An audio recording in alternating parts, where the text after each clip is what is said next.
5 भारतीय लोगों की मौत होती है दुबई के अंदर डेली। 2005 में दुबई के अंदर 971 भारतीय लोग मारे गए थे और इसकी वजह सुन के आप भी हिल जाओगे। दुबई में लोग ये सोचकर जाते हैं कि दुबई में जाने के बाद में वो बहुत ही ज्यादा मजे करेंगे, वहां पे बहुत ही लग्जरी लाइफ जिएंगे, वहां पर अच्छी अच्छी फोटोज खिंचवाकर इंडिया वापस आ जाएंगे। लेकिन जब वो दुबई के अंदर पहुंचते हैं तब उनके पासपोर्ट जबरदस्ती जब्त कर लिए जाते हैं और उनको इंडिया वापस नहीं आने दिया जाता। और ये लोग होते हैं आपके जैसे, जो कि दुबई में शेख, लड़कियां, गाड़ियां, पैसा, पावर, पार्टीज देखकर चले जाते हैं बिना दुबई की असली सच्चाई जाने।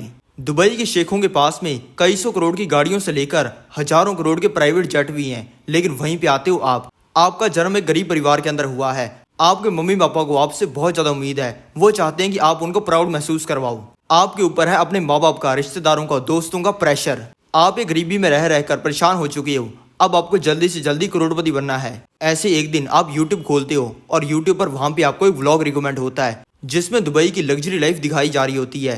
आपको ये व्लॉग बहुत पसंद आता है तो आप इसको लाइक भी कर देते हो। फिर आपको दिखाया जाता है दुबई का दूसरा, तीसरा, चौथा, 5वां व्लॉग। हर वीडियो में आपको ये दिखाया जाता है कि दुबई के अंदर हर इंसान मजे कर रहा है, हर इंसान करोड़पति है और सिर्फ आप ही गरीब हो। आप भले पूरी जिंदगी मेहनत करते रहो, आप ऐसा कुछ भी अचीव नहीं कर पाओगे, आप अपनी पूरी जिंदगी गरीब ही रहने वाले हो। अब बस सिर्फ एक ही सोल्यूशन बचता है कि आप भी दुबई के अंदर जाओ और वहां पर जाकर एक लग्जरी लाइफ जियो। लेकिन कैसा रहेगा अगर मैं आपको बताऊं कि ये सब झूठ है, ये सभी चीजें आपको ही मूर्ख बनाने के लिए बताई जाती हैं और आपको दुबई की कभी असली सच्चाई नहीं बताई जाती और आपको दुबई के वो घिनौने राज नहीं बताए जाते जिससे आपको दुबई से नफरत हो जाए। तो चलो जानते हैं दुबई की असली सच्चाई। दोस्तों, सबसे पहले ये जानते हैं कि दुबई के पास में इतना पैसा आया कहाँ से। क्योंकि दुबई ने एक बहुत ही चौंका देने वाली ग्रोथ की है। क्योंकि आज से कुछ साल पहले 1990 में दुबई के अंदर कुछ भी नहीं था। दुबई की इस धूल मिट्टी और गर्मी में दूर दूर तक किसी इंसान का नामो निशान नहीं था। दुबई में इतनी गर्मी पड़ती थी कि अगर वहां पर सूरज की गर्मी में अगर अंडे को तोड़ के रख दिया जाता था तब भी उसका ऑमलेट बन जाता था। और दोस्तों, दुबई की इस गर्मी में दूर दूर तक बड़ी बड़ी बिल्डिंग्स तो छोड़ दो, इस तरीके के छोटे छोटे कोठे ढूंढना भी बहुत ही मुश्किल था। और दोस्तों, ये रेगिस्तान कितना बड़ा है वो मैं आपको दिखाता हूँ। और दोस्तों, दुबई के इस विशाल रेगिस्तान में बड़ी बड़ी बिल्डिंग्स तो छोड़ दो, बल्कि इस तरीके के छोटे छोटे कोठे ढूंढना भी बहुत ही मुश्किल था। और दुबई की इस भयंकर गर्मी में एक बूंद पानी भी नहीं था, यानी कि एक एक बूंद पानी के लिए लोग तरसा करते थे, लेकिन तब भी उनको सफिशिएंट पानी प्रोवाइड नहीं हो पाता था। और दोस्तों, आज वही दुबई लग्जरी का सिंबल बन चुका है। जिस दुबई में पहले एक बूंद पानी भी ढूंढना मुश्किल होता था, उसी दुबई में आज के समय में इस तरीके की बड़ी बड़ी नदियां बह रही हैं। उसी दुबई में आज के समय में लोग स्विमिंग पूल्स के अंदर नहा रहे हैं। आज उसी दुबई में बड़े बड़े पॉन्ड्स बन रहे हैं। और आज उसी दुबई में जिसमें पानी नहीं होता था उसमें 128 इंपीरियल गैलन पानी यूज होता है। और दोस्तों, आज उसी दुबई में इस तरीके के बड़े बड़े वाटर पार्क हैं और हर साल दुबई में 128 इंपीरियल गैलन पानी यूज होता है। और दोस्तों, आपको लग रहा होगा कि दुबई के पास में सारा पैसा तेल को निकाल के आया है, लेकिन दोस्तों, तेल की इनकम दुबई की जीडीपी का सिर्फ 1% है। दोस्तों, अगर आप पैसा कमाना और पैसे को सही जगह पे इन्वेस्ट करना सीखना चाहते हैं तो उसकी सारी डिटेल्स मैंने डिस्क्रिप्शन के अंदर दी हुई है। तो अभी के अभी डिस्क्रिप्शन ओपन करो, वहाँ पे दी हुई डिटेल्स को रीड करो, सिर्फ 1 मिनट लगेगा। दोस्तों, सबसे पहले ये जानते हैं कि दुबई है कहाँ पे। दोस्तों, दुबई है वो है यूएई के अंदर, यानी कि यूनाइटेड अरब एमिरेट्स के अंदर। दोस्तों, यूएई 7 किंगडम्स को मिलाकर बना है। और दोस्तों, इस यूएई के किंगडम्स या फिर सिटीज़ के बारे में एक बहुत ही बड़ी कन्फ्यूजन है। और दोस्तों, कन्फ्यूजन है इनके नाम के अंदर। जैसे कि जो एमिरेट्स ऑफ दुबई है उसके अंदर सिटी है सिटी ऑफ दुबई, जैसे कि जो एमिरेट्स ऑफ अबू धाबी है उसके अंदर सिटी है सिटी ऑफ अबू धाबी। लेकिन दोस्तों, इनका राजा कौन बनेगा ये एक बहुत ही बड़ी कन्फ्यूजन थी। फिर दोस्तों, इन सभी सिटीज़ ने मिलकर डिसाइड किया कि जो यूएई यानी कि यूनाइटेड अरब एमिरेट्स का राजा होगा वो यूएई का प्रेसिडेंट होगा और जो दुबई का राजा होगा वो दुबई का प्राइम मिनिस्टर होगा। अभी दोस्तों, शुरू करते हैं इनकी कहानी से। दुबई इतना अमीर कैसे बना, इसको समझने के लिए हमें थोड़ा सा पीछे जाना पड़ेगा। ईयर 1820 से शुरू करते हैं। तब के समय में दुबई में कुछ भी नहीं था। अलग अलग शेख अपने अपने एरिया को रूल करते थे और इस एरिया को शेखडम कहा जाता था। आज जहाँ पे दुबई है वो एक मछुआरों का गाँव कहलाता था और ये दुबई की सल्तनत में आता था। 1833 में शेख मखदूम बिन ने इसे अबू धाबी से अलग करके अपना एक अलग किंगडम बनाया था और इनको ही दुबई का फाउंडर कहा जाता है। दोस्तों तब के समय में अंग्रेजों का पूरी दुनिया के ऊपर कब्जा था और ये मेनली रहा करते थे यूनाइटेड किंगडम में, यानी कि यूके में। और दोस्तों मेनली जो गोरे इंडिया के ऊपर राज करते थे वो यूके के लंदन के अंदर रहा करते थे, इंग्लैंड के अंदर रहा करते थे और कैम्ब्रिज के अंदर रहा करते थे। यहाँ पे मेनली वो रहते थे जो कि इंडिया के ऊपर राज करते थे। पूरे वर्ल्ड मैप में देखें तो यूनाइटेड किंगडम वो है यहाँ पे और हमारा जो इंडिया है वो है यहाँ पे, और ये इंडिया के ऊपर ही राज किया करते थे और इनको यहाँ पे आना जाना भी पड़ता था। लेकिन दोस्तों तब के समय में दिक्कत ये थी कि आज की तरह गोरे इंडिया के अंदर फ्लाइट से नहीं आ सकते थे, क्योंकि तब के समय में एयरप्लेन का जो नेटवर्क था वो उतना अच्छा नहीं था। उनके पास में सिर्फ एक ही सोल्यूशन था कि वो शिप से ट्रैवल करके इंडिया के अंदर आए, और वो कुछ इस तरीके से इंडिया के अंदर आते थे। सबसे पहले यहाँ के लंदन, कैम्ब्रिज और इंग्लैंड में रहने वाले गोरे ट्रैवल करके आते थे इनके तट के ऊपर। तट के ऊपर इनके बहुत सारी शिप्स खड़ी रहती थी, फिर वहाँ से ये इन शिप्स को पकड़ते थे। फिर 200 शिप्स को पकड़ के कुछ इस तरीके से ट्रैवल करना स्टार्ट करते थे इंडिया की तरफ। अब दोस्तों यहाँ पे आप एक पाथ नोटिस करोगे, वो पाथ ये होगा कि बाकी कंट्री से काफ़ी दूर रहते थे। जैसे कि यहाँ पे देखो फ्रांस से काफ़ी डिस्टेंस है, स्पेन से भी काफ़ी डिस्टेंस है, पोर्चुगल से भी काफ़ी डिस्टेंस है। इस डिस्टेंस की क्या वजह है? क्योंकि दोस्तों आप कहोगे कि वो शिप से ट्रैवल करके कुछ इस तरीके से भी तो आ ही सकते थे, और ऐसा करने पर उनका फ़ायदा भी होता। अगर बीच में कुछ शिप के अंदर दिक्कत आ जाती तो डायरेक्ट फ्रांस से हेल्प मांग सकते थे और ये फ्रांस वाले उनकी हेल्प कर सकते थे। स्पेन वाले एरिया के अंदर कोई दिक्कत आ जाती तो स्पेन वाले काफ़ी जल्दी उनकी हेल्प कर सकते थे, क्योंकि ये कंट्री काफ़ी पास में थे। लेकिन फिर ये क्यों इस तरीके से काफ़ी कंट्री के दूर से आते थे? दोस्तों इसकी वजह ये थी कि तब के समय में गोरे सबसे ज़्यादा अमीर थे और उनके पास में बेशुमार दौलत हुआ करती थी। जब वो इंडिया के अंदर आते थे तब वो बहुत सारा पैसा भी लेकर आते थे। और दोस्तों गोरों को इस बात का डर होता था कि इन कंट्रीज़ में रहने वाले जो लुटेरे हैं वो इनकी शिप्स तक ना आ जाएं और आके इनकी शिप्स को लूट ना लें। और दोस्तों गोरों की इन शिप्स के बारे में सभी लोगों को पता था।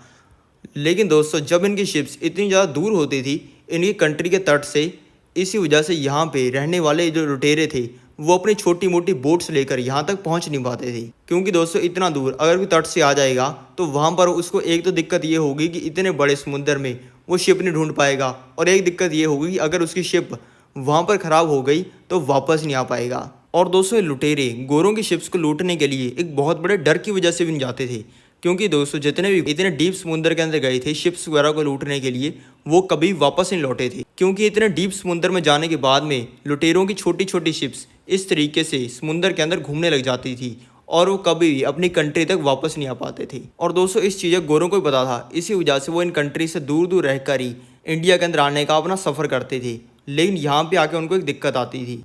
दोस्तों गोरों को मेन दिक्कत तब आती थी जब वो मेनली पोर्चुगल के पास में पहुँचते थे, क्योंकि यहाँ पे दोस्तों अंदर जाने का रास्ता बहुत ही छोटा था और दोस्तों गोरों को अपनी शिप इन कंट्रीज़ के तटों के पास में से निकालनी पड़ती थी और काफ़ी ज़्यादा चांस बढ़ जाता था इनकी शिप के अंदर लूट होने का। यहाँ पे गोरे कुछ कर भी नहीं सकते थे, इसी वजह से उन्होंने पोर्चुगल और मोरक्को के साथ में अच्छी डील कर ली थी और अच्छा रिश्ता बना लिया था, जिससे ये कंट्री वाले अपने लुटेरों को यहाँ तक पहुँचने नहीं देते थे और यहाँ पर उनके साथ में लूट नहीं होती थी और गोरे आराम से यहाँ से निकल जाते थे। लेकिन दोस्तों मेन गोरों को दिक्कत आती थी आगे। जैसे कि मैंने आपको बताया कि जो गोरे थे वो पोर्चुगल और मोरक्को के बीच में से तो आसानी से निकल जाते थे। इसके दोस्तों आगे गोरे या फिर अंग्रेज काफ़ी आसानी से ट्रैवल कर लेते थे, क्योंकि दोस्तों इसकी एक वजह थी। उस टाइम में दोस्तों यहाँ पे मोरक्को हो गई, अल्जीरिया हो गई, लिबिया हो गई, तुनीशा हो गई, इन सभी कंट्रीज़ के पास में पैसा था और इनको ज़्यादा ये लूट पाट करना ये सब घाटे का सौदा लगता था। यहाँ के जो लोग थे वो ऐसे ही पैसा कमा लिया करते थे, उनको लूट वगैरह करने की ज़रूरत नहीं पड़ती थी। मेन दोस्तों गोरों को दिक्कत आती है इन देशों के पास में आकर, जैसे कि इजिप्ट हो गया, सीरिया हो गया, लेबनान हो गया, इसराइल हो गया और जॉर्डन हो गया। इनमें से ज़्यादातर देशों की तो हालत आज के समय में उतनी अच्छी नहीं है। और दोस्तों तब के समय में तो इनकी हालत कैसी होती होगी आप ये खुद ही सोच लो। यहाँ पे जब ये गोरे आते थे तब इनको लूटपाट का खतरा होता था, लेकिन दोस्तों इसका भी इन्होंने सोल्यूशन निकाल लिया था। यहाँ पे कुछ कंट्रीज के साथ में इन्होंने डील कर रही थी और दोस्तों ये कंट्रियाँ सिक्योरिटी प्रोवाइड करती थी गोरों को, यानी कि ये कंट्रियाँ गोरों के साथ में लूटपाट नहीं होने देती थी। फिर दोस्तों गोरे यहाँ पे आने के बाद में अपनी बोट्स को रोका करते थे। बोट्स को रोकने के बाद में वो अपनी बोट्स को इन कंट्रीज़ के पास में पार्क कर दिया करते थे। पार्क करने के बाद में गोरे जो थे वो ज़मीन से ट्रैवल किया करते थे इन कंट्रीज़ के अंदर। बसेस हो गई, रेलवे हो गई, कार्स हो गई, इन सभी में ट्रैवल करके वो यहाँ पे तट के पास में पहुँचते थे। फिर दोस्तों वहाँ पे बोट में बैठकर गोरे आराम से यहाँ पे ट्रैवल करके आ जाया करते थे, क्योंकि यहाँ पे उनकी शिप और इन कंट्रीज के तट के अंदर काफ़ी ज़्यादा गैप होता था और कोई लुटेरे यहाँ पे नहीं आ पाते थे। लेकिन दोस्तों मेन जो गोरों को दिक्कत आती थी वो आती थी इस एरिया के पास में, क्योंकि यहाँ पे जगह बहुत ही कम थी और लूटपाट होने के चांस बहुत ही ज़्यादा थे और कोई भी इंसान अपनी छोटी से छोटी फर्जी से फर्जी बकवास बोट से भी गोरों की बोट के पास में आ सकता था और यहाँ पे लूट कर सकता था। और दोस्तों ऐसा होता भी था, जो सऊदी अरेबिया का एरिया था वहाँ से लुटेरे आते थे और इनकी बोट्स को लूट लिया करते थे। और दोस्तों ये इनके साथ में बहुत ज़्यादा होता था और कई बार यहाँ पे बैठे जो गोरे होते थे या फिर जो ब्रिटिशर्स होते थे उनको नुकसान भी बहुत ज़्यादा पहुँचाता था, क्योंकि भाई लूटपाट करने आएंगे, कुछ बंदूक लेके आएंगे, चक्कू लेके आएंगे, कुछ डराने के लिए तो कुछ होना चाहिए ना। इसी वजह से गोरों को भी यहाँ पे चोट आ जाती थी और कई बार तो जान भी चली जाती थी। दोस्तों इसलिए गोरों ने सऊदी अरेबिया, यूएई और दुबई इन सभी देशों के साथ में एक डील की। इन्होंने डील की कि आप इस एरिया में हमें सिक्योरिटी दो, यानी कि यहाँ पे बढ़िया अपने फौजी वौजी खड़े करो ताकि हमारे साथ में यहाँ पे लूट ना हो।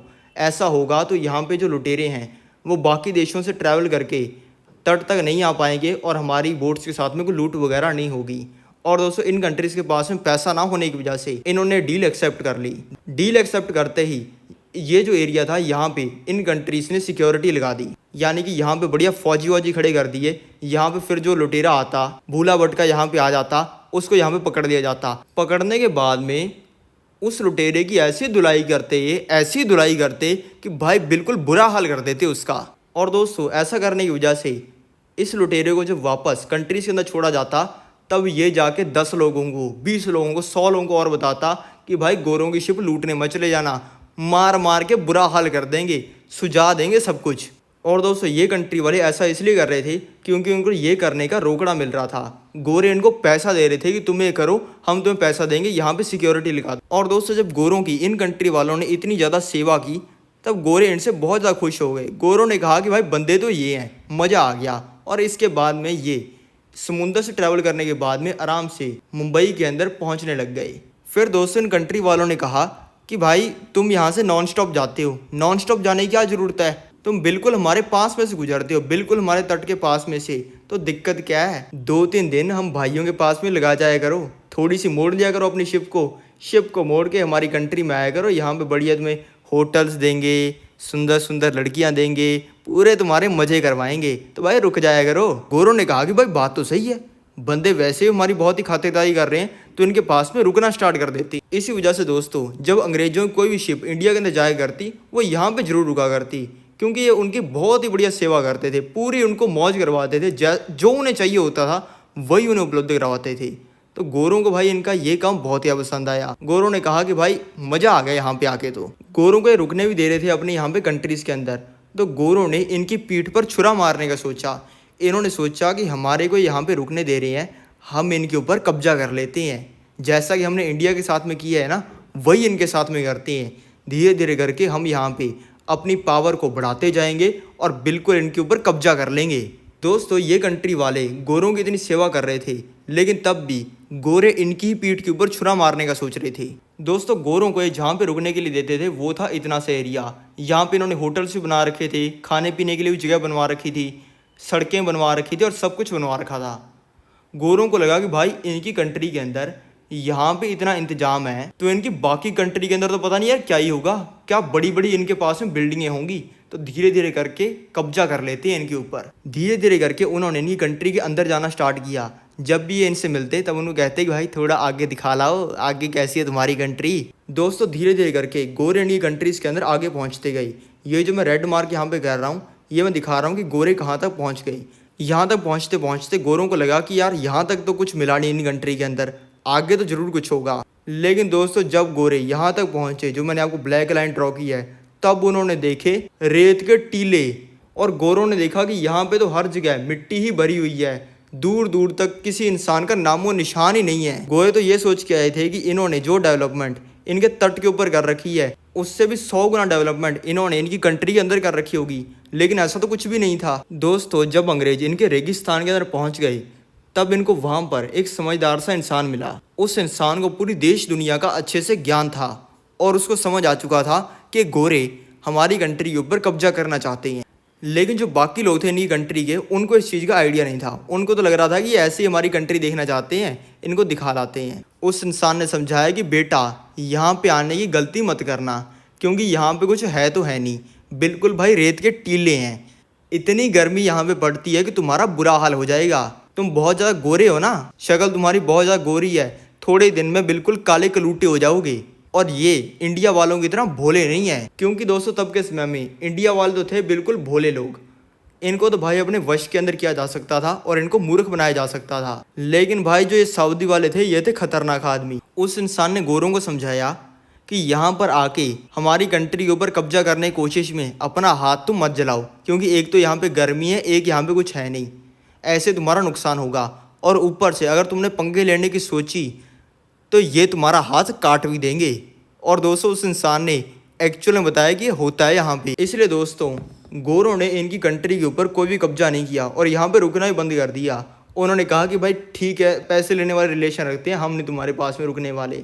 और वहाँ से डायरेक्ट इंडिया आने लग गए। दोस्तों अगर आप पैसा कमाना और पैसे को सही जगह पे इन्वेस्ट करना सीखना चाहते हैं तो उसकी सारी डिटेल्स मैंने डिस्क्रिप्शन के अंदर दी हुई है। तो अभी के अभी डिस्क्रिप्शन ओपन करो, वहाँ पे दी हुई डिटेल्स को रीड करो, सिर्फ 1 मिनट लगेगा। फिर दोस्तों 1966 में दुबई के अंदर तेल मिल गया। ये तेल बाकी सिटी से कंपैरिजन में तो कम था, लेकिन था। और फिर दोस्तों शेख राशिद को समझ आ गया कि ये जो तेल है ज़्यादा समय के लिए नहीं चलने वाला। और दोस्तों उनकी एक सोच थी और उनका एक कोट बहुत फेमस है, जिसमें वो कहते हैं कि मेरे दादा ऊँट की सवारी करते थे, मेरे पिता ऊँट की सवारी करते थे, मैं मर्सिडीज चलाता हूँ, मेरा बेटा लैंड रोवर चलाएगा, उसका बेटा रोल्स रॉयस चलाएगा, लेकिन उसका जो बेटा होगा वो वापस ऊँट की सवारी करेगा। और उनको पता था कि ये चीज़ होने वाली है। उनको समझ आ गया था कि तेल तो आने वाले समय के अंदर ख़त्म हो जाएगा और कई सौ सालों तक इनकम आती रहे। इसलिए दुबई को एक ऐसी सिटी बनाने की ज़रूरत है जिसके अंदर लोग ट्रैवल करने के लिए आए, घूमने फिरने के लिए आए। दुबई के शेख ने 2 चीज़ों के ऊपर फोकस करने का सोचा। एक तो था शिप से ट्रैवल, एक था एयर ट्रैवल। सबसे पहले इन्होंने ये सोचा कि जो शिप से ट्रैवलिंग होती है उसको हम दुबई के अंदर कैसे बढ़ाऊं। पहले दोस्तों दुबई के अंदर छोटे छोटे शिप आया करते थे, लेकिन दोस्तों दुबई के शेख को समझ में आ गया था कि छोटे छोटे शिप से बड़ा पैसा नहीं बनने वाला। बड़ा पैसा बनाना है तो बड़े बड़े शिप्स को भी दुबई के अंदर लाना पड़ेगा। इसी वजह से दोस्तों इनकी ये जो खाड़ी थी जिससे दुबई के अंदर शिप्स आया करते थे, उसको इन्होंने और ज़्यादा गहरा करवाया। और दोस्तों हुआ भी ऐसा ही, सारी दुनिया के बड़े बड़े शिप्स ने दुबई के अंदर आना स्टार्ट कर दिया और दुबई एक ऐसी जगह बन गई जहाँ पे हर कोई शिप वाला आना पसंद करता था। और दोस्तों इसी वजह से यह है दुबई का मैप। और ये देखो इनकी खाड़ी कितनी बड़ी दिख रही है, यानी कि दूर आसमान से भी इनकी जो खाड़ी है जिसके अंदर बड़े बड़े शिप आते हैं वो दिखती है। और दोस्तों इसकी वजह से बड़े बड़े शिप्स ने दुबई के अंदर आना स्टार्ट कर दिया। और दोस्तों ये करने के बाद में दुबई के शेख ने किया दूसरा काम। फिर दोस्तों और ज़्यादा शिप्स दुबई के अंदर आई। इसी वजह से दुबई के शेख ने जेबल अली पोर्ट बनवा दिया और यह है जेबल अली पोर्ट। आप कोई कि यार इसमें ज़्यादा दम तो लग ही नहीं रहा, ये 5-6 डब्बे से पड़े हैं, कुछ ज़्यादा चला नहीं होगा। लेकिन दोस्तों ये इसकी जूम्ड इन पिक्चर है। अब दोस्तों चलो मैं आपको जूम आउट करके दिखाता हूँ कि कितना बड़ा है। 1-2 डब्बों से कई सौ डब्बे हो चुके हैं अभी। और अब देखो, अब तो लगता है आप गिनती भी नहीं कर सकते हो कि यहाँ पर कितने डब्बे हैं। और दोस्तों ये भी सारा जेबल अली पोर्ट का ही हिस्सा है और ये सभी डब्बे हैं। और दोस्तों आपको बता दूं साइज़ कंपैरिजन के लिए, और दोस्तों मैं आपको साइज़ कंपैरिजन के लिए बता दूं कि यहाँ पे ये जो वाइट है ये कार है और यहाँ पे ये जो डब्बा है ये है उसका साइज़। और यहाँ पे दोस्तों सिर्फ एक नहीं है, यहाँ पे भी एक कार खड़ी हुई है। इस कार के कंपैरिजन में आप इन डब्बों का साइज़ देखो दोस्तों, एक एक डब्बा ट्रक के साइज़ का है। जो हमारे इंडिया के अंदर नहीं चलते 18 टायरों वाले जिसको घोड़ा ट्रक कहते हैं, उनके साइज़ का एक डब्बा है। और यहाँ पर डब्बे देखो कितने हैं, यानी कि दोस्तों इतना बड़ा है कि यहाँ पे मान लो कई हजार ट्रक खड़े हुए हैं। और दोस्तों इस पोर्ट को चलाने के लिए इन्होंने एक और चीज़ की, यहाँ पे इस पोर्ट के ऊपर इन्होंने टैक्स को 0 कर दिया। इसका मतलब ये है कि इस पोर्ट के ऊपर कोई भी शिप अगर आती है तो उसको टैक्स कोई भी नहीं देना पड़ता। अब जैसे मान लो दोस्तों यहाँ पे ये जो शिप खड़ी हुई है, अगर पहले ये इसी पोर्ट के ऊपर आती तो इसको टैक्स देना पड़ता, इसको यहाँ पे चार्जेस देने पड़ते। दुबई वाले कहते हैं भाई टैक्स दो पहले, फिर तुम्हें यहाँ पे हम शिप को खड़ी करने देंगे। लेकिन इन्होंने टैक्स को 0 कर दिया, यानी कोई भी इंसान यहाँ पे अपनी शिप लाके खड़ी कर सकता है, यहाँ पे ट्रेड कर सकता है, पैसा कमा सकता है और टैक्स भरने की ज़रूरत ही नहीं है। और दोस्तों ये आइडिया इनका सुपर हिट हो गया। यहाँ पर हज़ारों शिप्स आनी स्टार्ट हो गई डेली की। यहाँ पे आज इसमें भी देखो अब कितनी शिप्स खड़ी हुई हैं। और इसी वजह से दोस्तों यहाँ पर डेली बहुत सारी शिप्स आनी स्टार्ट हो गई।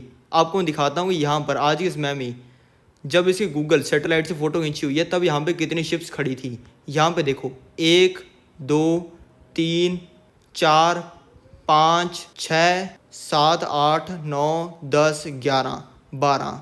लेकिन दोस्तों अब आप कहोगे कि सिर्फ 12 शिप्स, ये तो काफ़ी कम नहीं हुई। लेकिन दोस्तों मैं आपको दिखाता हूँ कि कितनी बड़ी होती हैं शिप्स। यहाँ पे एक नॉर्मल साइज की शिप है।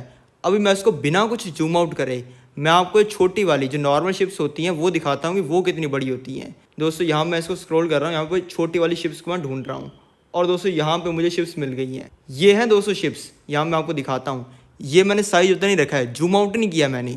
और ये है यहाँ पे जूम करने पता चल रहा है कि यहाँ पे ये शिप खड़ी हुई हैं। ये दोस्तों नॉर्मल घूमने फिरने वाली शिप्स हैं। और अगर इन सभी शिप्स को मिलाया जाएगा ना, सभी को, मतलब यहाँ पे जितनी भी लाइन के अंदर खड़ी हैं सभी को मिलाया जाएगा तब भी ये उस एक शिप के बराबर नहीं पहुँचेंगे। और दोस्तों जब इन्होंने पोर्ट के ऊपर टैक्स को जीरो किया तब यहाँ पर डेली बहुत सारी शिप्स आनी स्टार्ट हो गई।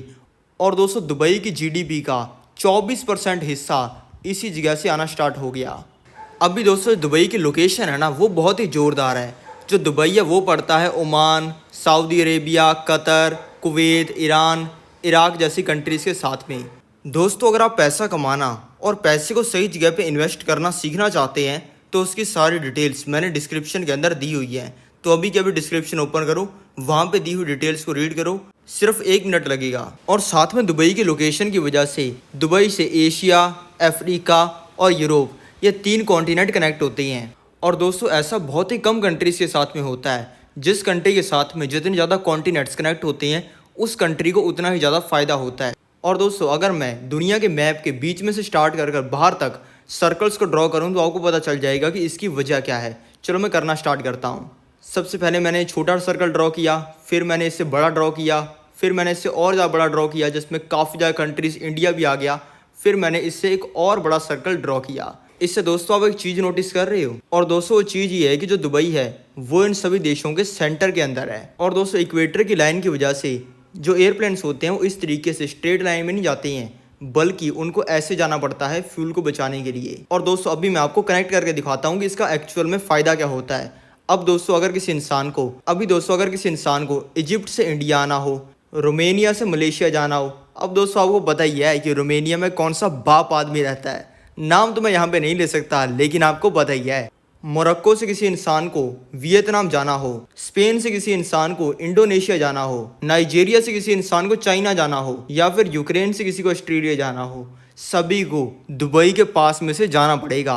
और दोस्तों इस चीज़ का पता दुबई के शेख को लग चुका था। और दोस्तों जब दुबई में बड़े बड़े शिप्स आने स्टार्ट हो गए तब इन्होंने दुबई के अंदर बड़े बड़े एयरपोर्ट्स बनाने स्टार्ट कर दिए। सारा पैसा 2 ही चीज़ों में लगाया, एक तो खाड़ी को बड़ी करवाने में, ज़्यादा शिप्स को कंट्री के अंदर लाने में, और दूसरा पैसा इन्होंने लगाया एयरपोर्ट्स को बनाने में। और दोस्तों इसकी वजह से इनको बहुत ज़्यादा क्रिटिसिज्म भी सहना पड़ा क्योंकि दोस्तों सभी ने इनको कहा कि एयरपोर्ट को बनाने से क्या ही पैसा आने वाला है, हमारे इधर बंजर ज़मीन के अंदर कौन आएगा एयरपोर्ट पे।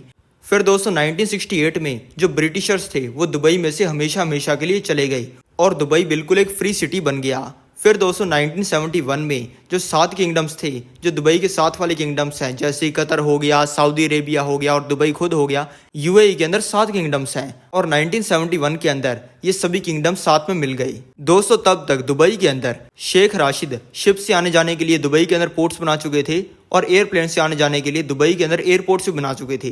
दोस्तों तब तक जो पोर्ट्स थे उनसे तो शिप्स आनी स्टार्ट हो चुकी थी क्योंकि दुबई में भले कम ही फैसिलिटीज़ थी लेकिन बाकी सिटीज़ जैसे कतर और आबू धाबी इनसे तो ज़्यादा ही फैसिलिटी थी। लेकिन दुबई के अंदर ओवरऑल कुछ ऐसा नहीं था जिसकी वजह से लोग एयरप्लेन से स्पेशल ट्रैवल करके दुबई के अंदर आए। दोस्तों जब दुबई के अंदर शिप्स आनी स्टार्ट हुई तब दुबई के अंदर कमर्शियल एक्टिविटी स्टार्ट हो गई क्योंकि दोस्तों जब शिप्स दुबई के अंदर आती थी तब उनके अंदर लोग भी बैठकर दुबई के अंदर आते थे। और दोस्तों तब के समय में जो बाकी सिटीज़ थी वो तो तेल के पैसे से मजे कर रही थी और बाकी सिटीज़ के शेख तो लड़कियों के ऊपर, घरों के ऊपर, गाड़ियों के ऊपर पैसा उड़ा रहे थे। लेकिन वहीं पे दुबई के राजा शेख राशिद दुबई को एक तगड़ी सिटी बनाने के ऊपर पैसा लगा रहे थे। दोस्तों अगर आप पैसा कमाना और पैसे को सही जगह पे इन्वेस्ट करना सीखना चाहते हैं तो उसकी सारी डिटेल्स मैंने डिस्क्रिप्शन के अंदर दी हुई है। तो अभी के अभी डिस्क्रिप्शन ओपन करो, वहाँ पे दी हुई डिटेल्स को रीड करो, सिर्फ 1 मिनट लगेगा। और दोस्तों दुबई का शिप्स के मामले के अंदर दबदबा बन गया पूरी दुनिया के अंदर। लेकिन दोस्तों तब इनका एयरपोर्ट का धंधा उतना अच्छे से नहीं चल रहा था। इन्होंने दुबई के अंदर इस तरीके के वर्ल्ड क्लास बड़े बड़े एयरपोर्ट्स तो बना दिए थे, लेकिन यहाँ पे एयरप्लेन ही नहीं आ रही थी। इसी वजह से दुबई के शेख को समझ आ गया कि यहाँ पे भाई वैसे तो एयरप्लेन आने नहीं वाले, धक्के से यहाँ पे लाने पड़ेंगे। और जैसे शिप्स के मामले में हम पूरी दुनिया के बापू बने हैं, उसी तरीके से हमें एयरपोर्ट के मामले के अंदर भी बनना पड़ेगा।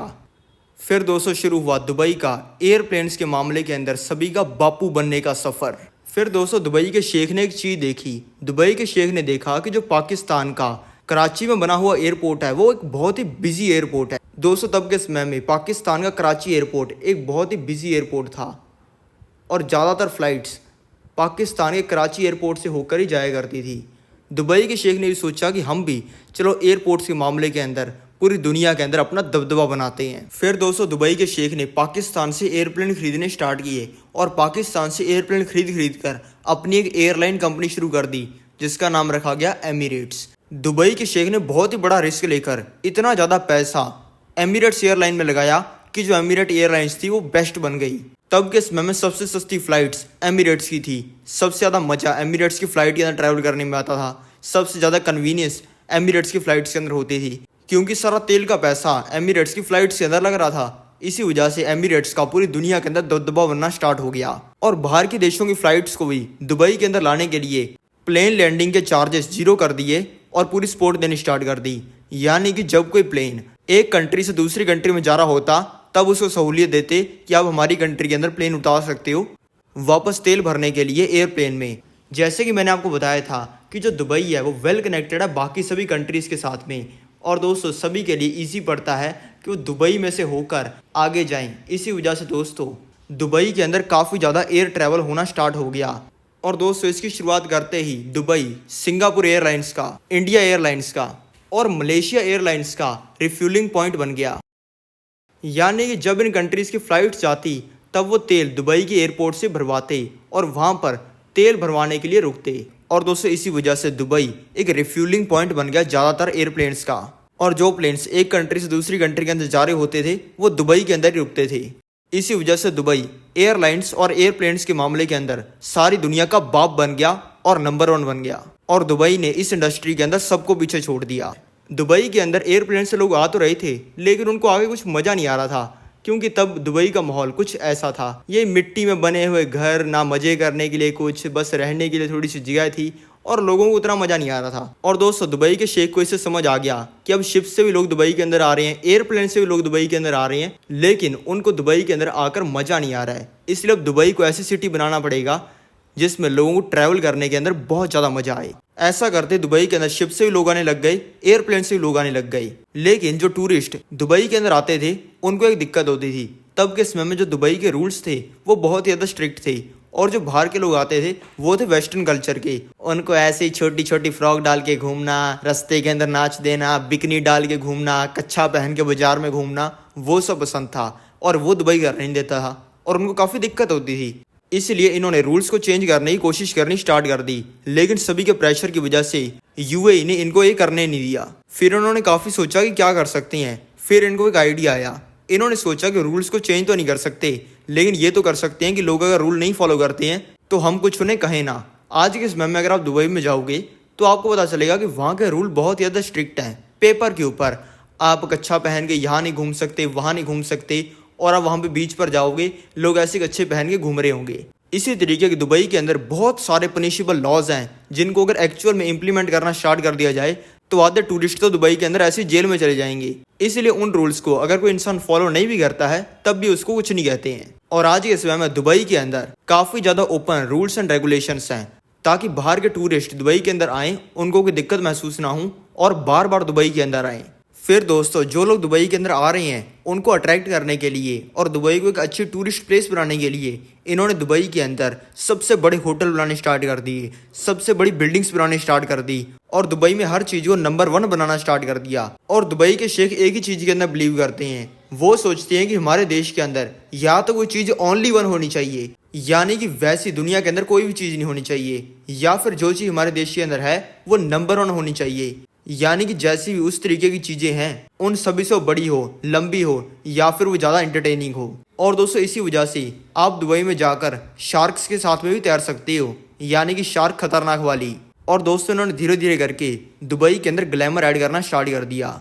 दोस्तों अगर आप पैसा कमाना और पैसे को सही जगह पे इन्वेस्ट करना सीखना चाहते हैं तो उसकी सारी डिटेल्स मैंने डिस्क्रिप्शन के अंदर दी हुई है। तो अभी के अभी डिस्क्रिप्शन ओपन करो, वहाँ पे दी हुई डिटेल्स को रीड करो, सिर्फ 1 मिनट लगेगा। यहाँ तक दुबई उतना डेवलप नहीं हुआ था जितना आप सोच रहे हो। अभी तक यहाँ पे छोटी मोटी बिल्डिंग्स बनी थी और दुबई को टूरिस्ट प्लेस बनाने का काम शुरू हुआ था। फिर धीरे धीरे करके इन्होंने दुबई के अंदर बुर्ज अल अरब होटल बना दिया। और दोस्तों ये होटल दुनिया का पहला 7 स्टार होटल था। इसके अंदर जो गेस्ट आते थे उनके लिए प्राइवेट बीच था और जो लोग हेलीकॉप्टर से आना चाहते हैं उनके लिए स्पेशल एक हेलीपैड था। और शेख राशिद के और भी बहुत सारे प्लान थे दुबई के अंदर चीज़ें करने के, लेकिन उससे पहले उनकी मौत हो गई। और जितने भी उनके प्लान थे वो दुबई को एक टूरिस्ट सिटी बना दे जहाँ पे लोग आया करें, वो सभी और पानी फिर गया। लेकिन तब गेम में आए उनके बेटे शेख बिन मोहम्मद। ये आज के समय में भी दुबई के रूलर हैं। और दोस्तों ये शेख बिन मोहम्मद डैनियल बर्नहाम से बहुत ज़्यादा इंस्पायर्ड हैं। दोस्तों डैनियल बर्नहाम एक ऐसे इंसान है जिन्होंने मॉडर्न शिकागो को डिज़ाइन किया है। दोस्तों शिकागो के अंदर मैंने खुद पर्सनली देखा है कि शिकागो सिटी बहुत ज़्यादा वेल प्लान्ड है, यानी कि इंच बाय इंच उसके अंदर परफेक्शन है। यानी कि जो भी चीज़ शिकागो के अंदर है उसको इस तरीके से बनाया गया है कि उसको देखकर और ज़्यादा लोग सिटी के अंदर आएं। इन्हीं से इंस्पायर्ड है शेख बिन मोहम्मद। और दोस्तों डैनियल बर्नहाम कहते हैं कि जो नॉर्मल चीज़ें होती हैं, यानी कि मीडियोकर चीज़ें, उनसे कोई भी देश या फिर सिटी ग्रो नहीं कर सकता। अगर किसी इंसान को चाहिए कि उसका देश बहुत ज़्यादा ग्रो करे, उनके देश में बहुत ज़्यादा लोग आएँ, तो उस इंसान को एक्स्ट्रा ऑर्डिनरी चीज़ें बनानी पड़ेंगी। और शेख बिन मोहम्मद ने भी यही किया। उन्होंने दुबई के अंदर एक्स्ट्रा ऑर्डिनरी चीज़ें बनानी स्टार्ट की। इन्होंने बुर्ज खलीफा जैसे बिल्डिंग्स बनानी स्टार्ट की। इन्होंने बड़े बड़े टैंकर्स भेजे, बड़ी बड़ी शिप्स भेजी जो कि पानी के ऊपर मिट्टी डालती थी और वहाँ पे आइलैंड बनाती थी। आज के समय में इन्होंने दुबई के अंदर बहुत सारे आइलैंड बना रखे हैं, वो भी आर्टिफिशियल, जिसके ऊपर हजारों लाखों लोग रहते हैं। लेकिन दोस्तों इनको एक्सपेंशन करते वक्त एक दिक्कत आ गई। दोस्तों ये दिक्कत ये थी कि इतने बड़े इंफ्रास्ट्रक्चर को पानी की जरूरत थी, यानी कि जितनी ज़्यादा कोई बिल्डिंग बड़ी होगी उसकी ज़मीन के अंदर उतना ही ज़्यादा पानी होना चाहिए, क्योंकि रेतीली ज़मीन के ऊपर बिल्डिंग टिकती नहीं है। एक इनको और दिक्कत आ गई, जब इतने लोगों ने दुबई के अंदर आना स्टार्ट कर दिया तब इनका पानी ख़त्म हो गया, यानी कि उनके पास में पीने के लिए पानी नहीं बचा। इसी का सोल्यूशन निकालने के लिए इन्होंने स्टडी करनी स्टार्ट कर दी और फिर एक आइडिया के साथ में आए। इन्होंने कहा कि हम किसी दूसरी कंट्री से पानी लेंगे क्योंकि वो एक टेम्पररी चीज़ है, हमें खुद ही पानी बनाना पड़ेगा। ये सोचकर इन्होंने बड़ी बड़ी फैक्ट्रीज बनानी स्टार्ट कर दी सिर्फ पानी को प्यूरीफाई करने के लिए, और पानी को प्यूरीफाई करना स्टार्ट कर दिया। और इन्होंने एक और स्टडी कंडक्ट करनी स्टार्ट कर दी। इन्होंने सभी लोगों को कह दिया कि दुबई की जमीन के नीचे पानी ढूंढो जो कि बिल्कुल साफ हो। सभी लोगों ने कहा कि तू तो मूर्ख है, क्योंकि यहाँ पे रेगिस्तान की जमीन के नीचे साफ पानी कहाँ से मिल जाएगा। क्योंकि दोस्तों बाकी सिटीज के शेखों ने पानी के अंदर खुदाई इसी वजह से करके देखी थी, क्योंकि उनको लग रहा था कि यार रेगिस्तान के अंदर कौन सा पानी होगा। जब शेख बिन मोहम्मद ने ये चीज़ करवानी स्टार्ट की तब दुबई की ज़मीन के नीचे पानी मिल गया, और इस पानी का यूज़ इन्होंने बिल्डिंग्स के नीचे डालने के लिए किया ताकि बड़ी बड़ी बिल्डिंग्स स्टेबल रहें। और दोस्तों फिर इन्होंने दुबई के अंदर टैक्स जीरो कर दिया। आज के समय में अगर आप दुबई के अंदर शिफ्ट हो जाते हो तो आपको कोई भी टैक्स भरने की कोई ज़रूरत नहीं है। और दोस्तों इन्होंने दुबई के अंदर जो एक्सपेंशन किया वो ऑयल के पैसे से, टूरिज्म के पैसे से और ट्रेड के पैसे से किया। और दोस्तों टैक्स जीरो करने की वजह से अमीर लोगों ने दुबई के अंदर शिफ्ट होना स्टार्ट हो गया। और दोस्तों जब अमीर लोग दुबई के अंदर शिफ्ट होने स्टार्ट हुए तब उनका पैसा भी तो दुबई के अंदर ही शिफ्ट होने लग गया।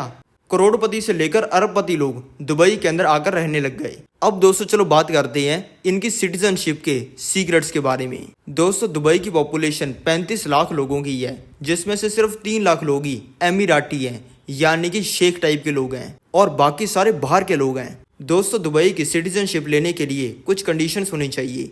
दुबई की सिटीजनशिप या तो उन लोगों को मिलती है जो कि अरबी होते हैं, या फिर जो 1925 से पहले दुबई के अंदर शिफ्ट हुए होते हैं, या फिर जिनके माँ बाप एमिराटी होते हैं। अब दोस्तों आप कहोगे यार हमारा भाई है जग्गी, उसने कनाडा में जाकर गोरी से शादी की है, अभी पीआर के मजे ले रहा है। ऐसा ही दुबई में कर लेंगे, वहाँ पे जाके किसी सुंदर सी लड़की के साथ में शादी कर लेंगे और दुबई की सिटीजनशिप मिल जाएगी। दोस्तों ऐसे नहीं मिलती है दुबई की सिटीजनशिप। ऐसा करके सिर्फ औरतों को ये सिटीजनशिप मिलती है, और किसी औरत को ये सिटीजनशिप 5 साल जब उसकी शादी को हो जाती है और उसके एक बच्चा हो जाता है तब उसको मिलती है। और अगर बच्चा नहीं होता है तो 10 साल बाद में सिटीजनशिप मिलती है।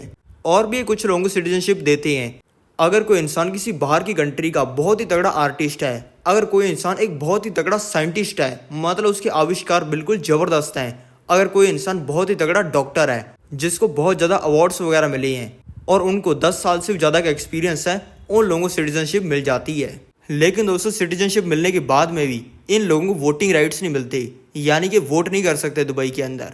दोस्तों एक एमिराती सिटीजन पैदा होते ही करोड़पति बन जाता है। दुबई की सिटीजनशिप जिस इंसान के पास में है उसको फ्री एजुकेशन मिलती है, फ्री हेल्थ केयर मिलता है, हाउसिंग अलाउंस मिलता है। ये एक तरीके की मंथली इनकम होती है जो कि लोगों को दी जाती है।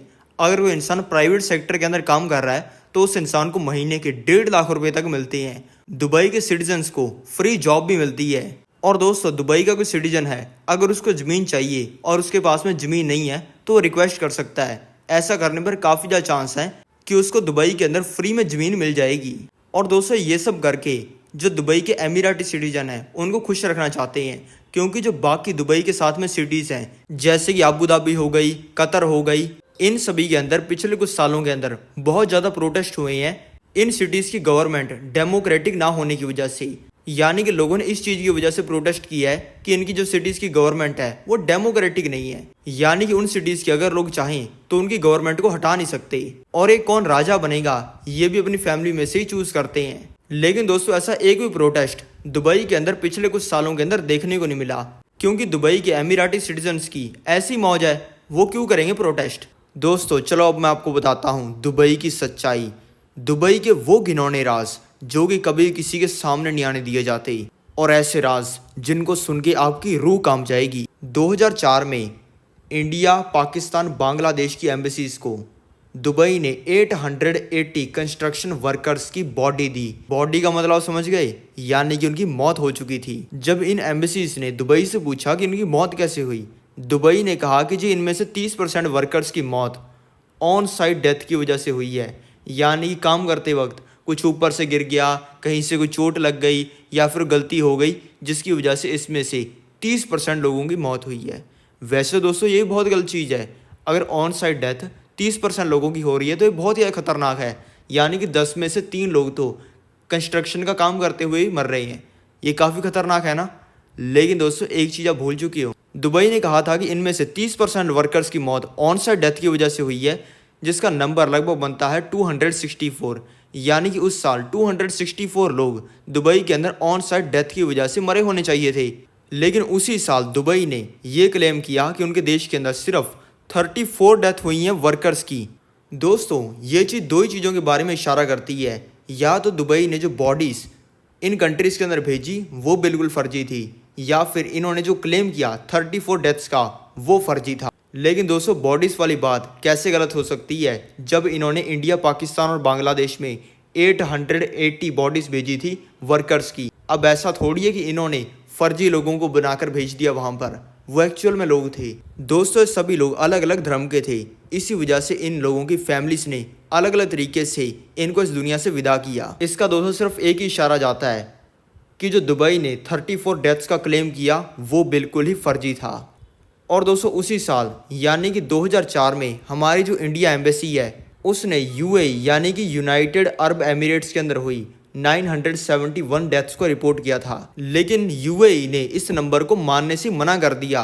और दोस्तों सबसे अजीब चीज़ पता क्या है, इन 971 लोगों की जो डेथ हुई है उनमें से सिर्फ 61 लोगों की डेथ एक्सीडेंट्स की वजह से हुई है, और बाकी लोगों के साथ में क्या हुआ वो आप खुद ही सोच लो। लेकिन दोस्तों जिन लोगों की मौत हुई ये लोग कौन थे? ये लोग थे दुबई में काम करने वाले वर्कर्स जो कि इंडिया, पाकिस्तान, बांग्लादेश जैसी कंट्री से आए थे।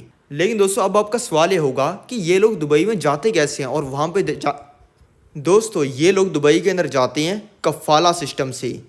ये कैसे काम करता है मैं आपको ये समझाता हूँ। दोस्तों कफ़ाला सिस्टम में इंडिया, पाकिस्तान और बांग्लादेश के अंदर रिक्रूटिंग एजेंसीज होती हैं जिनको दुबई ने या फिर यूएई ने ये परमिशन दे रखी होती है कि वो इन कंट्रीज से वर्कर्स को रिक्रूट कर सकते हैं, यानी कि वहाँ से वर्कर्स को यूएई के अंदर ला सकते हैं। दोस्तों इन वर्कर्स को दुबई के अंदर लाने के लिए एजेंसीज जो लोग गांव देहात के अंदर काम कर रहे होते हैं उनको लालच देती हैं। उनको लालच देती हैं कि आप दुबई के अंदर जाकर 1.5-2 लाख रुपया आराम से कमा सकते हो। और आप जितना यहाँ पे काम कर रहे हो उससे तो बहुत ही कम काम करने को आपको मिलेगा। और आपको फ्री में खाना मिलेगा, फ्री में रहने के लिए मिलेगा, फ्री में वहाँ पे सुंदर सुंदर लड़कियाँ मिलेंगी और पता नहीं क्या क्या लालच देते हैं। और दोस्तों लालच देने के बाद में उन लोगों को दुबई के अंदर लाया जाता है। लेकिन दोस्तों इसके अंदर एक बहुत ही अजीब चीज़ होती है उनको दुबई में लाने में। अभी दोस्तों यूएई ने रूल बना रखा है कि हायरिंग एजेंसीज जिन वर्कर्स को इन देशों से दुबई के अंदर लाएंगी उनसे वो कोई फ़ीस नहीं चार्ज करेंगी, यानी कि उनकी टिकट का पैसा ही एजेंसीज देंगी और उनके आने जाने का थोड़ा मोटा खाना वाना खाने का वो भी खर्चा एजेंसीज करेंगी।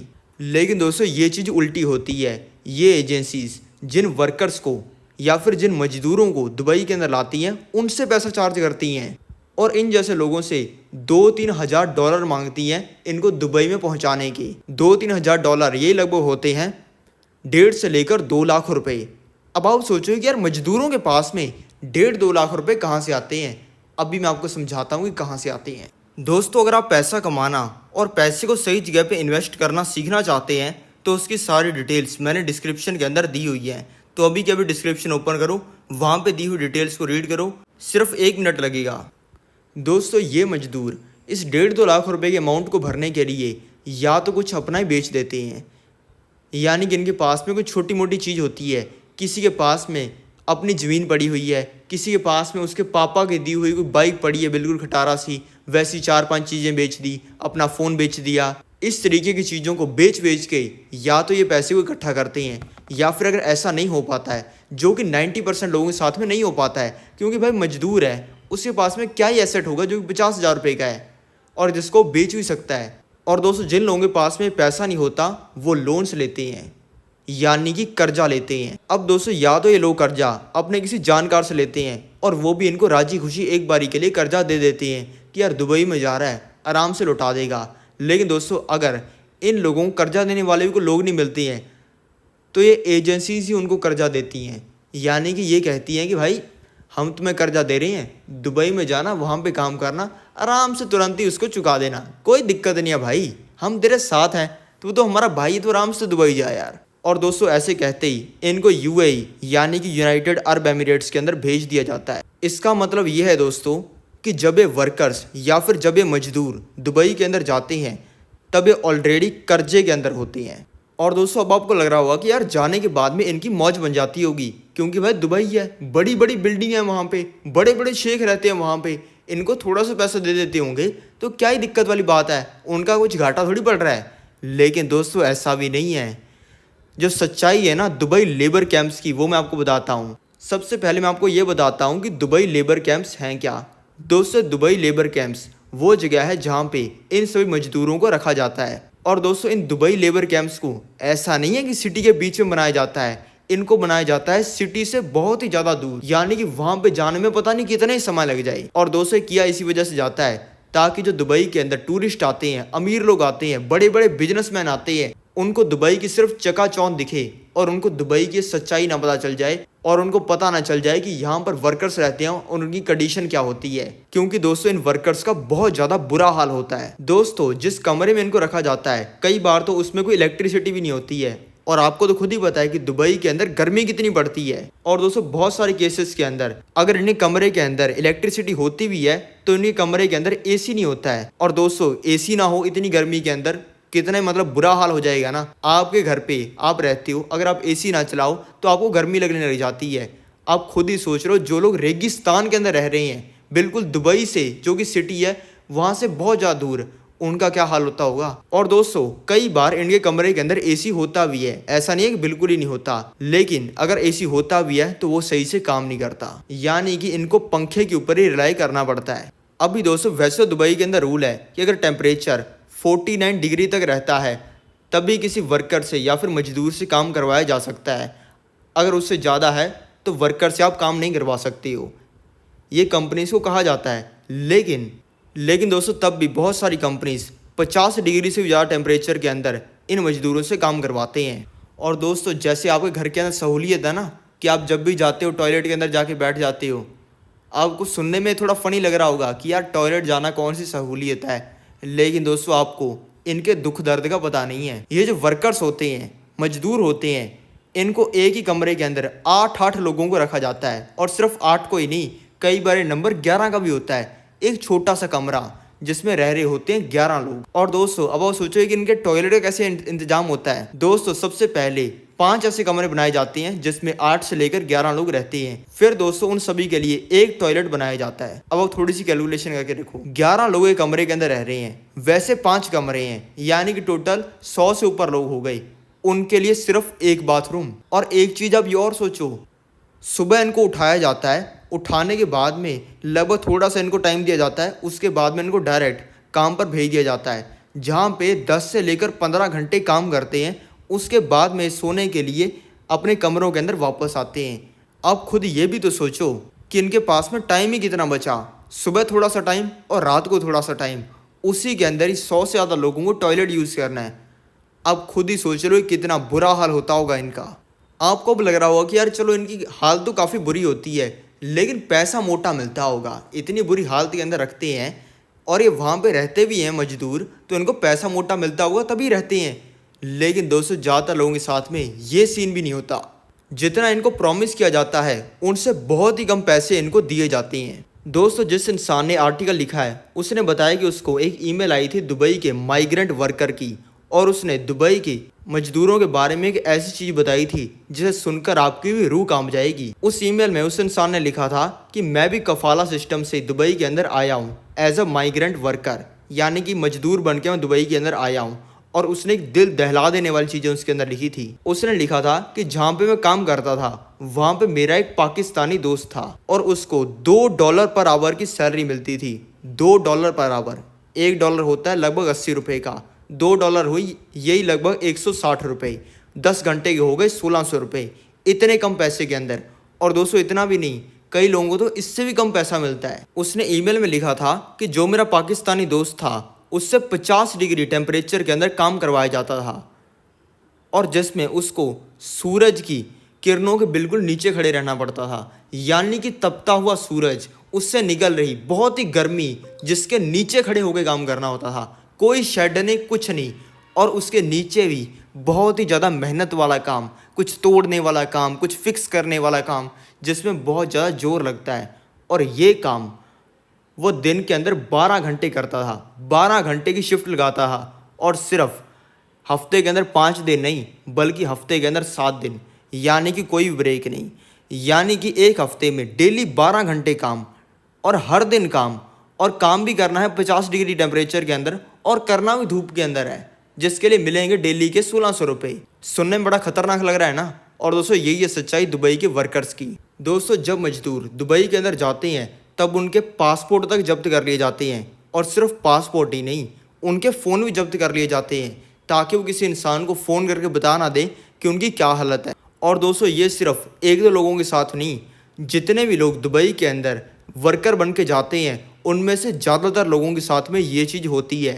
वहाँ पर एम्प्लॉयज़ का पासपोर्ट जब्त होना तो बिल्कुल एक नॉर्मल सी चीज़ है, लेकिन एक्सट्रीम केसेस के अंदर तो उनका फ़ोन भी जब्त कर लिया जाता है। और दोस्तों एक और चीज़ होती है इनके साथ में। आपको लग रहा है ना कि उनको फ्री में खाना मिलता होगा, ऐसा कुछ नहीं है। वहाँ पर खाना भी बनाने की उनको अनुमति नहीं होती, क्योंकि वो कहते हैं कि यहाँ पर जो कैंप्स के अंदर आप रह रहे हो ना, या फिर छोटे छोटे कमरों के अंदर आप रह रहे हो, उसके अंदर आप खाना बनाओगे तो तुम्हारे कमरे के अंदर आग लग जाएगी, सभी जल जाएंगे उससे। तो भाई खाना भी इसी पैसे से खरीद के लाओ। फिर वो इसी पैसे से खाना खरीदते हैं और बाकी जो उनके खर्चे होते हैं वो करते हैं। दोस्तों ये कॉन्ट्रैक्ट साइन करवाई जाते हैं दुबई में चलने वाली या फिर यूएई में चलने वाली किसी भाषा के अंदर। और हमारे जो इंडिया के देसी भाई हैं उनको तो ये सब भाषाएं आती नहीं होती, वो तो बस ऐसे सिग्नेचर मार देते हैं, और कई बार उनसे धक्के से भी सिग्नेचर मरवा लिया जाता है। दोस्तों अब आपको लग रहा होगा कि चलो यार उनकी जो रहने खाने की सिचुएशन है वो बढ़िया नहीं है, वहाँ पे उनको सैलरी अच्छी नहीं मिलती, तो वहाँ से आने तो दिया जाता होगा, क्योंकि किसी इंसान को ये काम पसंद नहीं आया तो आराम से इंडिया आ सकता है, कौन रोक रहा है उसको। दोस्तों कोई भी समझदार इंसान यही कहेगा, लेकिन दोस्तों ऐसा भी नहीं है। बहुत सारे वर्कर्स ने ये रिपोर्ट किया कि जब उन्होंने इंडिया वापस आने की बात की अपने एम्प्लॉयर से या फिर उन लोगों से जिनके नीचे वो काम कर रहे थे, तो उन्होंने उनके साथ में क्या किया यह भी आप सुन लो।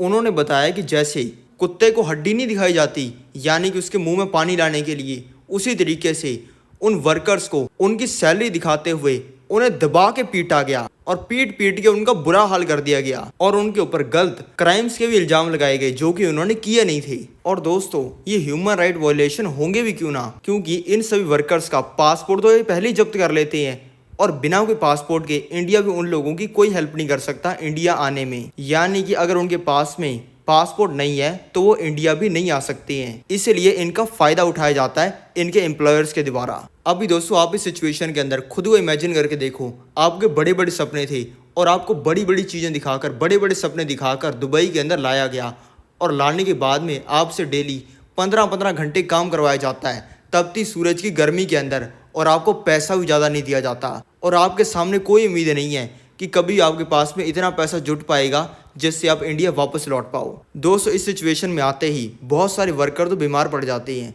कई बार तो दिमाग से, कई बार तो शरीर से, और जो वर्कर्स काफ़ी ज़्यादा दुखी हो जाते हैं वो तो अपनी जान भी ले लेते हैं। इस केस को थोड़ा सा ध्यान से पढ़ो। मई 2010-2011 का है ये। एक 38 साल का इंसान, यानी कि वो बच्चा नहीं, 18-20 साल का लौंडा नहीं जो कि इमोशन के अंदर आकर कुछ भी कर देगा, एक बीवी बच्चों वाला, एक बहुत ही बड़ी उम्र का इंसान जिसका नाम था अथीर अमन कनान।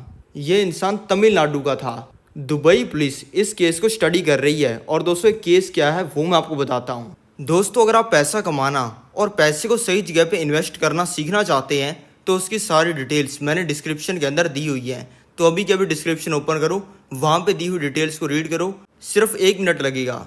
ये इंसान बुर्ज खलीफा में काम कर रहा था। बुर्ज खलीफा वही बिल्डिंग जिसके बारे में सोचते हो ना कि यार दुनिया की सबसे ऊंची बिल्डिंग है, दुनिया की सबसे शानदार बिल्डिंग है, जब दुबई जाएंगे तब बुर्ज खलीफा के सामने बिल्कुल ऐसे चौड़ी होकर फोटो खिंचाएंगे और वहाँ पे कोई लड़की वड़की होगी उसको भी बोल देंगे साथ में एक बार फोटो खींच ले, फिर इसको स्टेटस पे लगाएंगे, और अगर और रिश्तेदारों को जलाना होगा तो प्रोफाइल पिक्चर पे लगाएंगे, सभी को लगेगा बंदा दुबई में रहता है, अमीर आदमी है। उसी बुर्ज खलीफा में ये इंसान काम कर रहा था। दोस्तों फिर इस इंसान ने एक ऐसी चीज़ की जिसको सुन के आपकी रूह कांप जाएगी। ये इंसान बहुत ज़्यादा दुखी था। इसके साथ में वही चीज़ चल रही थी जो कि ज़्यादातर दुबई के वर्कर्स के साथ में चलती हैं। वही ये इंसान दुख फेस कर रहा था जो कि दुबई के वर्कर्स करते हैं। फिर ये इंसान वहाँ पे लगे हुए एक एयर वेंट पे चढ़ा, यानी हवा वाला जो वेंट होता है ना, उसके ऊपर ये इंसान चढ़ा और इस इंसान ने वहाँ से छलांग मार दी और दूसरे फ्लोर था 147 फ्लोर, यानी कि दुबई में जो बुर्ज खलीफा है उसके सबसे ऊंचे वाले फ्लोर्स में से एक। और दोस्तों वहाँ से छलांग मारने के बाद में इस इंसान ने लैंड किया 108वें फ्लोर पे, यानी कि मोटे मोटे 40 माले गिर गया। 40 माले गिरने के बाद में इस इंसान की बॉडी का क्या हाल हुआ होगा, आप दिमाग के अंदर बस इमेज बना लो, उतना ही बहुत है। और अगर आपने अच्छे से इमेज बना ली तो शायद आपको उल्टी भी आ जाए। और दोस्तों ये कहानी पढ़ो, बहुत इंटरेस्टिंग है। दुबई की कंपनी के अंदर एक बंदा काम करता था इंडिया का, उसका जो पूरा घर था वो इस कंपनी के अंदर काम करके ही चलता था। यानी कि वो जब इंडिया के अंदर पैसा भेजता था तब उसके बच्चे खाना खाते थे, तब उसके बच्चे स्कूल में जाते थे, तब उसके बच्चे कपड़े पहनते थे, उसकी बीवी कपड़े खरीदती थी और उसके ओनर को पता था कि भाई इसका पूरा घर इसी चलता है। और वो इंसान खाना भी वहाँ पे काम करके खाता था क्योंकि भाई डेली की सैलरी मिलती थी वहाँ पे। डेली काम करेगा तब खाना खाएगा, नहीं काम करेगा तो खाना भी नहीं खाएगा। और वो इंसान लगभग डेली काम करने के लिए आता था। लेकिन दोस्तों एक दिन एक बहुत ही अजीब चीज़ हुई, वो इंसान काम करने के लिए आया ही नहीं। जो उस कंपनी का ओनर था उसने सोचा कि यार साला नहीं आया तो क्या है, मजदूरी तो है अपना, एक दिन खाना नहीं खाएगा तो क्या है, मरने दो अपने आप, क्या कर लेगा। उसको लगा कि उसका वो एम्प्लॉय रूठ गया होगा, उसने कहा छोड़ो साले को। फिर दोस्तों 2 दिन हो गए। 2 दिन होते ही ओनर ने सोचा कि यार दिक्कत हो गई है, शायद यार आ ही नहीं रहा बंदा। 2 दिन हो गए, इसके घर वाले खाना कहाँ से खा रहे होंगे और एक खुद कैसे खाना खा रहा होगा। लेकिन तब भी उसने सोचा, बिजी हो गया कि साला मरने दो इसको। लेकिन दोस्तों फिर जब 3 दिन हो गए तब उसके दिमाग में खटकी, उसको लगा कि यार ये खुद खाना नहीं खा रहा है, इसकी बीवी खाना नहीं खा रही होगी, बच्चे इसके भूख मर रहे होंगे, ये कर क्या रहा है कमरे के अंदर बैठा हुआ। जब 3 दिन बाद में उसका कमरा खोला गया तब पता चला कि, और दोस्तों ये हाल सिर्फ मर्दों का नहीं है, जो यूएई के अंदर औरतें काम करती हैं उनका भी यही बुरा हाल है। खफाला सिस्टम से बहुत सारी औरतें भी दुबई जैसी कंट्रीज़ के अंदर जाती हैं और आसपास की नेबरिंग कंट्रीज़ के अंदर जाती हैं और इनका भी बहुत ही बुरा हाल होता है। उनसे भी दोस्तों दिन के अंदर 21-21 घंटे काम करवाया जाता है, बिल्कुल एक्सट्रीम, यानी कि कोई उसके अंदर रुकना नहीं है, कुछ नहीं करना है, 21 घंटे डायरेक्ट काम करो। और दोस्तों बहुत सारे दिनों तक उनको उनकी फैमिलीज़ के साथ में बात नहीं करने दी जाती, उनको खाना बनाने का, साफ सफाई करने का अपने घर पे, बच्चों को खाना खिलाने का टाइम ही नहीं मिलता। और दोस्तों कई बार तो औरतें बेहोश भी हो जाती हैं और कई बार उनको डोंकी और एनिमल के नाम से पुकारा जाता है, यानी कि उनको बोला जाता है कि ये गधी, ये कुतिया, इस तरीके के नामों से उनको बोला जाता है। दोस्तों वैसे तो दुबई उनके मर्दों को काफ़ी ज़्यादा फ्रीडम देती है, यानी कि भाई जो करना है करो, पूरे ज़िंदगी के मज़े लो। लेकिन दोस्तों आज भी दुबई की जो औरतें हैं उनके लिए रूल्स बहुत ज़्यादा स्ट्रिक्ट हैं। इसकी मैं आपको एक कहानी बताता हूँ। और दोस्तों एक कहानी और किसी की नहीं बल्कि दुबई के ही रूलर शेख मोहम्मद बिन राशिद अल मखतूम की है। और दोस्तों एक कहानी किसके बारे में होने वाली है आप खुद ही सोच लो, इसका टाइटल पढ़ के आपको पता चल जाएगा। Dubai's ruler tortured daughter runs away goes missing off the Goa coast report, ये है इसका टाइटल। अभी मैं आपको थोड़ी सी इसकी कहानी बताता हूँ। दोस्तों दुबई रॉयल फैमिली की कोई मेंबर दुबई से भाग जाए तो कितना बड़ा हल्ला होगा, आप यही सोच लो। दोस्तों यही किया शेख लतीफ़ा ने। और दोस्तों इनके जो पिता हैं वो मैंने आपको पहले बताया, वो हैं दुबई के रूलर शेख मोहम्मद बिन राशिद अल मखतूम। और ये कैसे भागे और क्यों भागी वो मैं आपको बताता हूँ। दोस्तों इन्होंने एक 39 मिनट की वीडियो बनाई थी जिसमें इन्होंने सारी कहानी बताई थी। दोस्तों शेख लतीफ़ा ने उस वीडियो में बताया कि उसके पिता ने उसको सीक्रेटली, यानी किसी को पता नहीं चलने दिया, उसको जेल में रखा 3 साल तक। यानी कि उन्होंने खुद ही कहीं पर जेल बना रखी होगी, वहाँ पे उनको रखा गया। और फिर उसको हॉस्पिटल के अंदर रखा गया जहाँ पे उसको ऐसी चीज़ें खिलाई जाती थी जो कि नशीली होती थी, ताकि वो जो रिबेलिंग करने वाली थी, यानी कि जो वो सभी को बताने वाली थी, वो ना करे। शेख लतीफ़ा ने उस वीडियो में बताया कि दुबई के शेख के 30 से ज़्यादा बच्चे हैं और 6 से ज़्यादा बीवियाँ हैं और मैं उनमें से एक लड़की हूँ। प्रिंसेस लतीफ़ा ने कहा कि मेरे पिता को सिर्फ अपनी रेपुटेशन से मतलब है। रेपुटेशन के लिए मेरे पिता कुछ भी कर सकते हैं, किसी को भी ख़त्म कर सकते हैं अपनी रेपुटेशन को बचाने के लिए, किसी को भी, मतलब किसी को भी। और दोस्तों प्रिंसेस लतीफ़ा ने उस वीडियो के अंदर जो कि 39 मिनट्स की थी उसमें यह भी बताया कि उसको अपना पासपोर्ट रखना भी अलाउ नहीं था, यानी कि कहीं पे जाना है, किसी दूसरी कंट्री के अंदर जाना है तो पहले परमिशन लेनी पड़ेगी फिर जाने दिया जाएगा। फिर दोस्तों 9 मार्च को कुछ ऐसा हुआ जिसने पूरी दुनिया को हिला के रख दिया। दुबई के प्रिंस की बेटी शेख लतीफ़ा एक अनरजिस्टर्ड यार्ड में, यानी कि जिसके बारे में किसी को भी पता नहीं था, उससे दुबई को छोड़कर गोवा आ गई। यार्ड का मतलब होता है बोट। फिर दोस्तों जब इनकी यार्ड इंडिया के अंदर पहुंची तब इंडिया की स्पेशल फोर्सेस ने इनकी यार्ड के ऊपर फायरिंग की, यानी कि गोलियां चलाई। फिर दोस्तों जब इनकी यार्ड को रोका गया और इसके अंदर तलाशी ली गई तब ये उसके अंदर मिली। फिर दोस्तों दुबई के शेख की बेटी ने कहा कि जी मुझे पॉलिटिकल असाइलम चाहिए, यानी कि मुझे इंडिया के अंदर रहने दो क्योंकि मुझे जान से खतरा है मेरे पिता से। लेकिन दोस्तों इंडिया वालों ने उसकी एक नहीं सुनी और उसको प्राइवेट जेट में बिठाकर वापस दुबई भेज दिया। और दोस्तों ये चीज़ इनकी फैमिली के साथ में सिर्फ एक बार नहीं हुई है। दुबई के शेख की वाइफ शेख हाया बेंद दुबई से भाग गई थी और लंदन चली गई थी और आज इस समय में ये अपने 2 बच्चों के साथ में लंदन के अंदर छुपी हुई हैं। और दोस्तों शेख की वाइफ ने कहा था कि शेख के 23 बच्चे हैं। अब दोस्तों एक्चुअल में कितने हैं वो तो भगवान ही जाने। दोस्तों जब प्रिंसेस लतीफ़ा भागी थी तब उससे 2 साल पहले उसकी बड़ी बहन प्रिंसेस शमशा भागी थी और इसने भागने की कोशिश की थी यूके में। और दोस्तों प्रिंसेस शमशा जब ये दुबई को छोड़कर दूसरी कंट्री के अंदर चली गई थी तब इसकी किडनैपिंग हो गई थी। फिर इसको किडनैप करके इसको कुछ ऐसा दिया गया जिससे बेहोश हो गई। बेहोश होने के बाद में इसको प्राइवेट जेट में बिठाकर वापस दुबई लाया गया और बाद में पता चला कि ये किडनैपिंग इसके पिता ने करवाई थी। और दोस्तों ये सब चीज़ें छुपी हुई इसी वजह से रह जाती हैं और पब्लिक के अंदर इसीलिए नहीं आ पाती क्योंकि दुबई एक सेंट्रलाइज्ड कंट्रोल कंट्री है। दुबई के अंदर दुबई के बारे में क्या दिखाया जाएगा क्या नहीं दिखाया जाएगा उसमें काफ़ी ज़्यादा कंट्रोल गवर्नमेंट का ही रहता है और गवर्नमेंट डिसाइड करती है क्या दुबई गवर्नमेंट के बारे में दिखाया जाना चाहिए क्या नहीं दिखाया जाना चाहिए।